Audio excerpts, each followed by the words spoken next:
옆에 있는 분들과 함께 인사 나누시겠습니다. 하나님이 당신을 사랑하십니다. 함께 고백하며 인사 나누시겠습니다. 하나님께서 우리를 얼마나 사랑하시는지, 예수님께서 이 땅 가운데 오셔서 우리 위해서 죽으실 만큼 우리를 사랑하셨습니다. 주 안에 모여있는 형제자매가 함께 그 사랑을 고백하며 넘치는 사랑을 누리는 은혜 있게 되기를 예수님의 이름으로 축원드립니다. 오늘 말씀 제목이 그날입니다.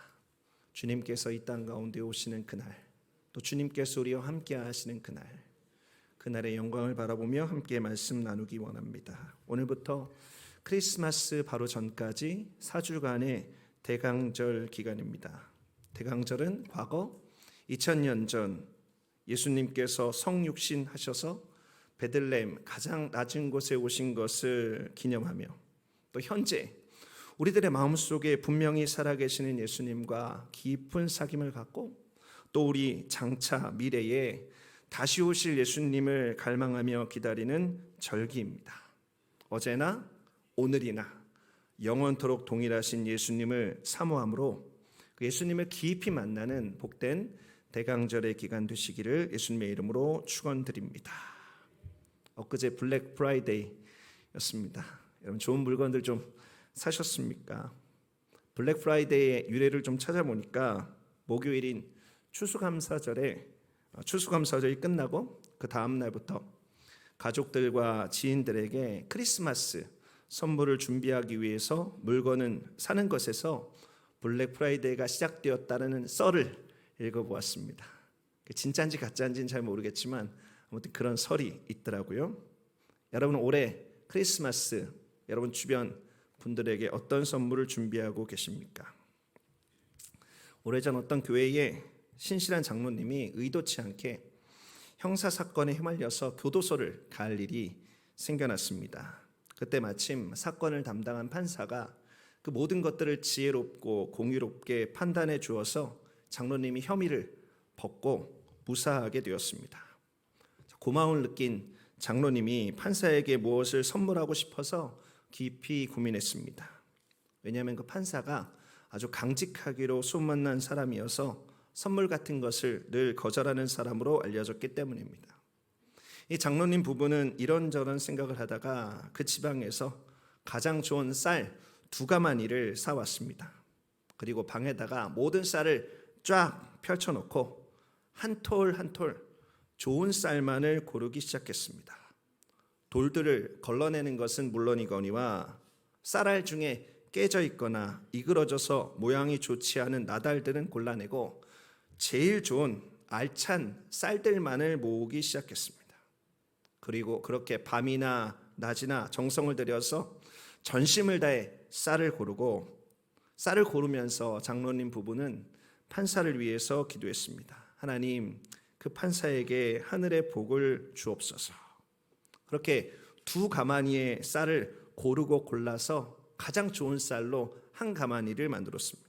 그리고 장로님이 직접 수레에다가 실어서 쌀을 그 판사의 집에 가져다 주었습니다. 아니나 다를까 다음날 판사는 사람을 시켜서 쌀을 돌려보냈습니다. 그리고 장로님은 다시 그 쌀을 판사의 집으로 가져다 놓았죠. 그렇게 몇 번이나 돌려주네 실랑이를 하다가 판사가 사람을 시켜서 쌀을 돌려보내면서 이렇게 편지를 썼습니다. 쌀을 돌려주느라 사람 품삯 감당하기도 힘드니 이제 그만 좀 보내십시오. 당신의 정성과 마음 받았으니 쌀 안 보내셔도 됩니다. 제발 나를 괴롭히지 마십시오. 그래서 장로님도 이번에는 편지를 쌀과 함께 돌려보내면서 쌀을 보내게 된 이유와 쌀, 나달 하나하나에 정성 어린 기도가 들어있노라는 설명의 글을 보냈습니다. 며칠 후 판사가 장로님 부부를 초대하면서 편지를 받고 이런 정성을 물리치면 자기가 죄 짓는 것 같아서 생전 처음으로 선물을 받았노라 이렇게 고백하면서 자기도 어려서 교회를 다녔는데 이제 본격적으로 장로님 따라서 교회를 나가겠노라 하더라는 것입니다. 그 2사람은 선배 후배 장로가 되어서 지금도 하나님과 교회를 충성스럽게 섬기고 있다는 것이죠. 사랑하는 성도 여러분, 우리가 준비할 수 있는 최고의 선물이 무엇입니까? 우리는 이미 그 선물을 받았고 그 선물이 얼마나 값지고 귀한지 알고 있습니다. 바로 예수 그리스도라는 선물이죠. 판사는 장로님으로부터 쌀 한 가마니를 받았지만 그 안에 담겨진 기도를 통해서 더 좋은 선물, 가장 좋은 선물을 받았습니다. 저와 여러분이 어떤 선물을 준비하든지 그를 통해서 예수님의 사랑이 전해지도록 기도하는 은혜가 있게 되시기 바랍니다. 특별히 이 대강절 기간 속에 아직 예수 그리스도를 믿지 아니한 여러분의 가족들, 일가 친척들, 친구들을 위해서 그 선물을 전하면서 예수님 전하는 저와 여러분 되시기를 예수 그리스도의 이름으로 축원드립니다. 오늘 본문 말씀은 그날에 대한 말씀이 기록되어져 있습니다. 그날은 가장 좋은 선물 되시는 예수님께서 임재하시는 날입니다. 여러분, 이 말씀은 예레미야 선지자가 시위대 뜰에 갇혀 있을 때에 받은 말씀입니다. 예레미야는 시위대 뜰에서 하나님의 심판 이후 회복의 은혜가 임하게 될 것이라는 예언의 말씀을 받게 됩니다. 그리고 그 말씀은 바벨론의 포로에서 해방되어지는 성취로 나타나게 되죠. 그리고 그것에서 그치지 않고 2000년 전 이 땅에 오신 예수 그리스도를 통해서 이루어졌습니다. 또 그때가 언제인지 알지 못하지만 다시 오실 예수님을 통해서 완전하게 성취될 것입니다. 오늘 이 말씀 가운데 담겨져 있는 그 날의 의미를 저와 여러분이 다시 한번 기억하기 원합니다. 그래서 가장 복된 선물 받은 자 예수 그리스도를 마음에 모시고 섬기는 자답게 하나님을 찬양하며 다시 오실 예수님을 소망하며 갈망하는 저와 여러분 되시기를 예수님의 이름으로 축원드립니다. 자, 14절 말씀부터 다시 한번 보시겠습니다. 14절 말씀 다시 한번 읽어볼까요? 야훼의 말씀이니라. 보라, 내가 이스라엘 집과 유다 집에 대하여 일러준 선한 말을 성취할 날이 이르리라. 여러분, 14절에 히브리어 본문은 이렇게 시작합니다. 보라, 날이 이르리라. 보라, 날이 이르리라. 그날 하나님께서 그 날을 향해서 하나님의 백성을 주목시키고 있습니다. 그 날은 오늘 말씀에 기록된 대로 이스라엘 집과 유다 집, 그러니까 하나님의 백성들에게 하나님이 일러준 선한 말이 성취되는 날입니다. 여러분, 성경에서 말하는 하나님이 일러준 선한 말이 무엇입니까? 바로 하나님께서 하나님의 백성들에게 주신 하나님의 복된 예언들입니다. 여러분, 그 날이 어떤 날인가요? 사랑하는 성도 여러분, 그 날은 하나님의 말씀이 성취되는 날입니다. 하나님의 예언이 성취되는 날입니다. 여러분, 우리 하나님은 말씀하시는 분이십니다. 그의 백성에게 침묵하시는 분이 아니라 말씀하시는 분입니다. 특별히 그의 종들에게 깊은 하늘의 비밀까지 알게 하시는 분이십니다. 아모스 3장 7절의 말씀입니다. 주 야훼께서는 자기의 비밀을 그 종 선지자들에게 보이지 아니하시고는 결코 행하심이 없으리라. 그리고 우리 하나님은 이렇게 말씀하시는 분일 뿐만이 아니라 그 말씀을 반드시 지키시는 분이십니다. 우리 하나님은 실현하시는 분이 아니십니다. 그가 하신 말씀과 그 뜻을 반드시 이루시고 반드시 행하십니다. 욥기 23장 13절 말씀입니다. 그는 뜻이 일정하시니 누가 돌이키랴. 그의 마음에 하고자 하시는 것이면 그것을 행하시나니, 이렇게 기록되고 있습니다. 이렇게 말씀하시는 하나님, 또 행하시고 성취하시는 하나님의 복된 말씀이 누구를 통해서 이루어졌습니까? 누가복음 마지막 장에서 부활하신 예수님은 제자들에게 모세의 율법과 선지자의 글과 시편에 기록된 모든 것이 자신을 통해 이루어졌음을 선언하고 있습니다. 구약의 모든 말씀이, 하나님께 예수님이 이전해 주신 구약의 모든 말씀이 2000년 전 이 땅에 성육신에서 오신 예수님을 통해서 이루어졌고 그 복된 성취가 신약 성경에 기록되어져 있는 것이죠. 오늘 성경 본문이 말하고 있는 이스라엘 집과 유다 집에 대하여 일러준 선한 말이 모두 다 성취된 것입니다. 그리고 이제 얼마 남지 않은 미성취의 말씀 또한 예수님이 이 땅 가운데 다시 오심으로 완성되게 될 것입니다. 하나님은 이미 하나님의 말씀의 거의 대부분을 이 땅 가운데 이루셨습니다. 그리고 오늘도 이루고 계십니다. 그리고 이 땅 역사의 끝날까지 멈추지 않으실 것입니다. 얼마 전에 한 목사님이 성경을 들고 하신 말씀이 현실적으로 공감이 되었습니다. 목사님이 하신 말씀은 성경을 이렇게 들고 하나님께서 우리에게 주신 말씀의 거의 모든 부분, 이 성경에 기록된 모든 부분들이 성취되었습니다. 오늘도 그 말씀이 이루어지고 있습니다. 그리고 이제 한 요만큼 남았습니다. 요만큼은 어느 부분인가요? 요한계시록입니다. 그 목사님이 요만큼을 이렇게 가르치시면서 확률적으로 이 모든 말씀을 이루신 하나님이 이 남은 말씀을 이루실 확률이 높을까요? 낮을까요? 이렇게 질문하시더라고요. 우리 신실하신 하나님께서는 이 복된 모든 말씀을 완전하게 이루실 것입니다. 그렇다면 이스라엘 집과 유다 집과 같이 하나님의 백성된 저와 여러분이 이 하나님의 말씀의 성취 앞에서 해야 될 것은 무엇입니까? 여러분, 하나님께서 이 말씀의 성취를 통해서 하나님의 백성들이 그 말씀이 주는 풍성함을 누리기를 원하고 계십니다. 그러면서 이 말씀 가운데 하나님의 백성이라면, 그 말씀의 풍성한 성취를 누리는 하나님의 백성이라면 지켜야 할 것과 주의해야 될 것에 대해서 말씀하셨습니다. 그리고 우리들의 마음속에 잃어버리지 말아야 될 소망에 대해서도 말씀하셨습니다. 사랑하는 성도 여러분, 다시 한번 기억하십시오. 그날은 하나님의 말씀이 완전하게 성취되는 날입니다. 그리고 그날은 하나님께서 우리 안에 주신 말씀에 따라서 우리들의 삶의 순종 여부를 하나님 앞에 판단받는 날이기도 한 것입니다. 모든 말씀의 성취로 이 땅에 오신 예수님, 그리고 그 완전한 성취를 바라보면서 또 다시 오실 예수님을 갈망하는 이 복된 절기에 우리가 결단해야 될 것이 있습니다. 하나님의 그 날이 말씀을 완전하게 이루시는 날이다라고 한다면 우리는 이 절기 가운데 우리가 하나님의 말씀에 우리의 생명을 걸고, 하나님의 말씀에 우리의 운명을 걸고, 하나님의 말씀에 순종하며 따라가는 삶, 하나님을 경외하면서 하나님을 위해서 살기로 결단하는 삶을 저와 여러분들이 살아야 하는 것입니다. 하나님은 이 시간 저와 여러분들에게 그 결단을 원하고 계십니다. 하나님의 말씀의 성취의 축복을 맛보기 위해서 하나님의 말씀에 우리를 단단하게 매는 저와 여러분 되시기를 예수 그리스도의 이름으로 축원드립니다. 그와 같은 결단을 하는 저와 여러분들을 하나님께서 영원한 말씀의 성취의 영광으로 인도하실 것입니다.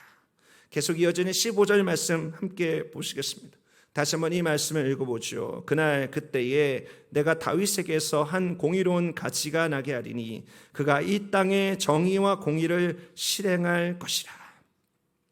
예수님은 구약 성경에 예언된 대로 다윗의 자손으로 이 땅에 오셨습니다. 그리고 죄로 말미암아 모든 것이 망가진 이 땅에, 모든 것이 무질서해진 이 땅에 정의와 공의를 세우셨습니다. 여러분, 정의와 공의가 어떤 것인가요? 정의와 공의는 하나님의 다스림으로 이루어지는 참된 질서입니다. 하나님께서 세우시는 올바름입니다. 예수님이 이 땅에 계실 때에 하나님 나라의 진리를 외치시고 가르치셨습니다. 그를 통해서 이 땅의 비진리와 사람이 자기 소견에 옳은 대로 세운 혼돈과 같은 바벨탑 같은 사람의 생각들을 잠잠케 하셨습니다. 또 예수님은 병자를 고치고 귀신을 쫓아내셨습니다. 그를 통해서 죄를 근거로 영혼과 육체를 지배하고 있는 사탄의 권세에서 모든 사람들을 자유케 하셨습니다. 또 예수님은 이 땅에 종교의 영에 사로잡혀서 영혼을 속박하던 바리새인들을 질책하셨고, 영혼육이 굶주린 이 땅의 모든 사람들에게 생명의 풍성한 양식을 주셨습니다. 이 어두움의 땅 가운데 예수님께서 정의와 공의, 하나님의 올바름과 하나님의 참된 질서를 세우신 것이죠. 그리고 이 하나님의 정의와 공의는 예수님이 모든 인류를 위해서 대속의 죽음을 하신 십자가를 통해서 완전히 실행되었습니다. 십자가의 그늘 아래 거하는 모든 자, 예수님을 따르는 모든 자, 그는 사탄이 주는 모든 혼돈과 무질서로부터, 또 저주와 속박으로부터 완전히 자유케 된 것입니다. 완전한 승리가 임하게 된 것이죠. 사랑하는 성도 여러분, 오늘 우리가 나누고 있는 그 날은 어떤 날입니까? 예레미야서에 기록된 대로 그 날은 정의와 공의가 실행되는 날입니다. 하나님의 올바름과 질서가 세워지는 날입니다. 여러분, 요즘 세상을 보면 어떤 생각이 듭니까? 하나님의 공의와 정의가 제대로 실행되고 있다는 생각이 드십니까? 제 개인적으로는 전혀 그렇지 않다라는 생각이 듭니다.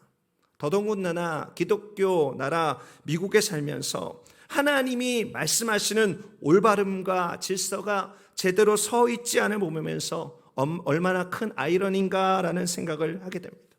여러분, 무엇이 잘못됐습니까? 여러분, 무엇이 이와 같은 결과를 낳게 되었습니까?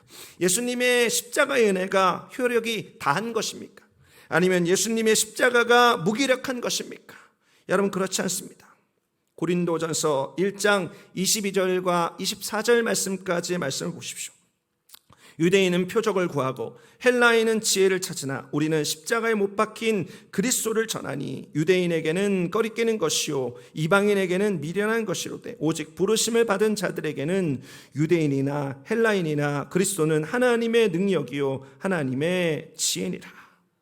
여러분, 이 시대의 사람들은 초대교회 당시 유대인들과 헬라인들처럼 표적을 구하고 있습니다. 지혜를 구하고 있습니다.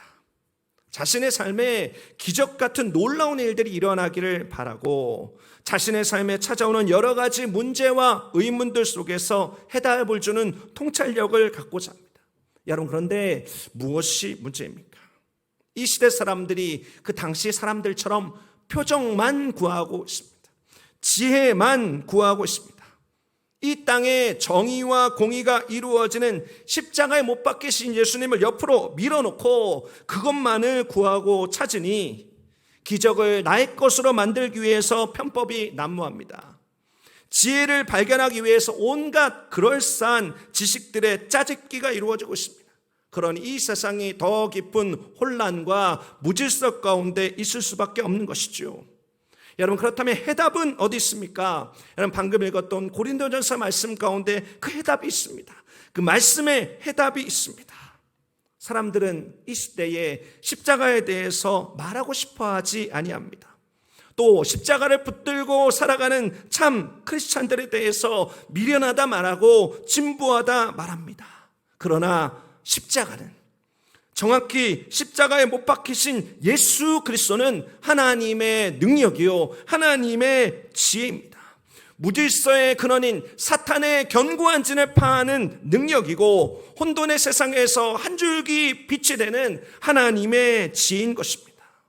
그렇다면 저와 여러분들이 해야 되는 것은 무엇입니까? 예수 그리스도 안에 있는 저와 여러분들이 해야 되는 것은 무엇입니까? 그렇습니다. 십자가로 돌아가는 것입니다. 예수님께로 돌아가는 것입니다. 여러분, 요즘 교회의 위기가 무엇입니까? 교회에서조차 예수님 이야기를 하지 않는다라는 것입니다. 예수님의 피 묻은 십자가의 복음을 외치지 않는다라는 것입니다. 어떤 교회는 십자가 대신에 성공만을 말합니다. 어떤 교회는 예수님이 증거하고 가르치신 복음 대신에 세상의 지식에 버무려진 그럴싸한 지혜로 복음을 대신하고 있습니다. 사랑하는 성도 여러분, 이 땅이 겪고 있는 혼돈과 무질서가 바로 이로부터 비롯된 것입니다. 우리 크리스찬은 예수님의 십자가 외에 자랑할 것이 없다라는 것을 고백하는 존재입니다. 그런 우리가, 그런 크리스찬들이 다른 것 자랑하고 다른 것 따라가기 때문에 이 세상 속에 그 혼돈과 무질서가 만들어지게 되는 것이죠. 이렇게 살아가다가 정의와 공의가 이 땅에 완전히 성취되는 예수님의 다시 오실 그날에 하나님 앞에 부끄럼 없이 바로 설 수 있는 교회와 성도가 얼마나 될까 생각이 들 때마다 제 입술 가운데 기도가 절로 나오게 되는 것을 경험하게 됩니다. 사랑하는 성도 여러분, 내년도 우리 교회 주제 말씀이 로마서 8장 37절에 있는 말씀입니다. 우리는 넉넉히 이기느니라를 외치면서 이김의 한 해를 내년에 깊이 경험하기 원합니다. 우리들의 삶의 무질서와 혼돈을 떨쳐버리고 하나님께서 세우시는 질서와 올바름 가운데 하나님께서 우리 안에 주신 승리 가운데 거하기를 소망합니다. 여러분, 그렇게 되려면 다른 것 없습니다. 이 모든 일에 우리를 사랑하시는 이 땅의 공의와 정의의 실행자 되신 예수님께로 돌아가는 것입니다. 우리가 찬양으로 고백하듯이 세상 끝날까지 최후 승리를 얻을 때까지 험한 십자가 붙들고 살아가는 것입니다. 사랑하는 성도 여러분, 기억하십시오. 십자가 없이 승리 없습니다. 예수님 없이 이기지 못합니다. 하나님의 은혜 없이 우리가 바로 설 수 없습니다. 이것을 기억하며 정의와 공의의 실행자 되신 예수 그리스도, 그 예수님께서 우리 안에 베푸시는 참된 승리의 날을 바라보는 은혜 있게 되시기를 예수 그리스도의 이름으로 축원드립니다. 마지막 16절의 말씀을 보시겠습니다. 같이 이 말씀을 읽어보죠. 그날에 유다가 구원을 받겠고 예루살렘이 안전히 살 것이며 이 성은 야훼는 우리의 의라는 이름을 얻으리라. 여러분, 이 말씀에 하나님께서 이루시는 완전한 구원이 기록되어져 있습니다. 방금 읽은 말씀에 야훼는 우리의 의라는 것은 야훼 츠드케누입니다. 야훼 하나님께서 우리의 의가 되신다라는 것이죠. 예레미야 23장 6절과 동일한 말씀이 우리가 방금 읽었던 말씀에 기록되어져 있는 것입니다. 이 말씀에 기록되어져 있는 유다의 구원, 예루살렘의 안전함, 그리고 그 성이 야훼의 츠드케누라는 이름을 갖게 된다라는 것은 하나님의 백성을 향한 하나님의 완전한 구원, 그래서 그 백성이 되살아나게 되는 회복을 의미하는 것입니다. 사랑하는 성도 여러분, 주님께서 오늘 우리들에게 말씀하시는 그 날은 어떤 날입니까? 그 날은 바로 구원의 은혜가 완성되는 날입니다. 예수님께서 이 땅 가운데 오셨고 예수님께서 이 땅 가운데 베푸신 구원의 은총으로 말미암아 하나님의 나라가 우리들의 마음속에 임했습니다. 누가복음 17장 20절부터 21절 말씀입니다. 바리새인들이 하나님의 나라가 어느 때 임하나이까 묻거늘 예수께서 대답하여 이르시되 하나님의 나라는 볼 수 있게 임하는 것이 아니요 또 여기 있다 저기 있다고도 못하리니 하나님의 나라는 너희 안에 있느니라. 예수님의 초림으로 그를 믿는 모든 사람들의 마음에 구원의 은혜가 하나님의 나라로 완성되었습니다. 우리 마음에 하나님의 나라가 임한 것이죠. 히브리서 12장 28절 말씀입니다. 그러므로 우리가 흔들리지 않는 나라를 받았은즉 은혜를 받자. 이로 말미암아 경건함과 두려움으로 하나님을 기쁘시게 섬길지니. 우리들의 마음속에 흔들리지 않는 하나님의 나라를 예수 그리스도를 통해서 받았습니다. 이것이 우리의 무한 감사의 제목이 되는 것이죠. 그리고 우리들의 마음속에 있는 하나님의 나라는, 우리들의 마음속에 임한 천국은 그 모든 것이 완성되는 예수님의 재림의 그날 우리들의 눈으로 보는 실제가 될 것입니다. 요한계시록 21장 1절과 2절 말씀입니다. 또 내가 새 하늘과 새 땅을 보니 처음 하늘과 처음 땅이 없어졌고 바다도 다시 있지 않더라. 또 내가 봄에 거룩한 성 새 예루살렘이 하늘로부터 하늘에서 내려오니 그 준비한 것이 신부가 남편을 위하여 단장한 것 같더라. 여러분, 그렇다면 하나님의 나라가 우리들의 마음속에 임한 그 날을 살아가는 우리가, 또 하나님의 나라가 우리 눈앞에 가시적으로 이루어질 것을 갈망하며 소망하는 우리가 오늘 해야 될 것은 무엇입니까? 우리에게 구원을 주신 그 이유, 하나님의 나라 천국을 빼앗기지 않는 것입니다. 로마서 14장 17절 말씀입니다. 하나님의 나라는 먹는 것과 마시는 것이 아니요 오직 성령 안에 있는 의와 평강과 희락이라. 여러분, 혹시 성령을 근심하게 하는 죄의 습관을 떨쳐내지 못하고 의와 평강과 희락을 잃어버린 신앙생활을 하고 계십니까? 여러분, 그렇다면 우리들의 마음속에 임한 하나님의 나라를 잃어버린 것입니다. 되찾아야 하는 것이죠. 다시 회개하고 사모함으로 부르짖어서 성령 안에 있는 의와 평강과 희락, 우리들의 마음속에 넘치는 기쁨을 회복해야 하는 것입니다. 여러분, 또 보십시오. 누가복음 12장 45절 말씀입니다. 만일 그 종이 마음에 생각하기를 주인이 더디 오리라 하여 남녀 종들을 때리며 먹고 마시고 취하게 되면, 여러분, 세상에 있는 사람들은 하나님의 나라, 천국의 약속이 더디 성취된다 생각합니다. 당장 이루어지지 않는다 생각합니다. 아니, 이루어지지 않을 것이라고 생각합니다. 그런데 하나님의 종인 우리도 그것에 휩쓸려서 더디 오리라 생각하고, 그래서 오히려 신실하게 하나님을 섬기는 자들을 경멸하고 스스로 세상에 빠져서 먹고 마시는 것에 취해 있으면 우리에게 새 하늘과 새 땅이 이루어지는 그 날이 기쁨의 날이 아니고 벌의 날이 될 것이라고 성경은 경고하고 있는 것이죠. 사랑하는 성도 여러분, 우리는 가장 귀한 것 받았습니다. 우리는 구원을 받았고 천국을 받았습니다. 성령을 소멸하지 말며 우리들의 마음속에 하나님의 나라를 잃어버리지 않는 저와 여러분 되시기를 예수 그리스도의 이름으로 축원드립니다. 또 게으름과 나태함에 빠져서 장차 올 하나님의 나라가 임할 때 깊은 잠을 자지 않는 저와 여러분 되시기를 예수 그리스도의 이름으로 축원드립니다. 우리가 받은 구원, 우리가 누릴 천국 바라보면서 늘 깨어있는 신앙이로 살아가는 저와 여러분 되시기를 예수 그리스도의 이름으로 축원드립니다. 여러분, 그 날은 어떤 날입니까? 그 날은 첫 번째, 하나님의 말씀, 하나님의 예언이 성취되어지는 날입니다. 여러분, 결국 우리는 하나님의 말씀에 목숨을 걸고 삶을 거는 사람으로 살아가야 되는 것입니다. 여러분, 그 날은 어떤 날입니까? 하나님의 정의와 공의, 하나님의 올바름과 질서가 실행되는 날입니다. 우리는 예수님의 험한 십자가 붙들고 승리의 삶을 살아가야 되는 존재입니다. 여러분, 그 날은 어떤 날입니까? 구원의 은혜가 완성되는 날입니다. 우리들의 마음속에 구원의 기쁨과 천국의 소망을 세상에 빼앗기지 않고 살아가야 되는 존재입니다. 사랑하는 성도 여러분, 그 날은 어떤 날입니까? 여러분, 이 세 단어를 기억하십시오. 하나님의 말씀, 예수님의 십자가, 우리 안에 허락된 천국입니다. 여러분, 이 세 단어를 잊지 마십시오. 하나님의 말씀과 십자가와 천국은 우리가 기다리는, 또 우리가 경험하는 주님께서 이 땅 가운데 오셨고 다시 오실 그 날의 핵심 키워드입니다. 여러분이 말씀, 십자가, 천국의 그 복된 은혜를 기억하면서 이 대강절 기간에 예수님을 깊이 만나는 은혜 있게 되시기를 예수 그리스도의 이름으로 축원드립니다.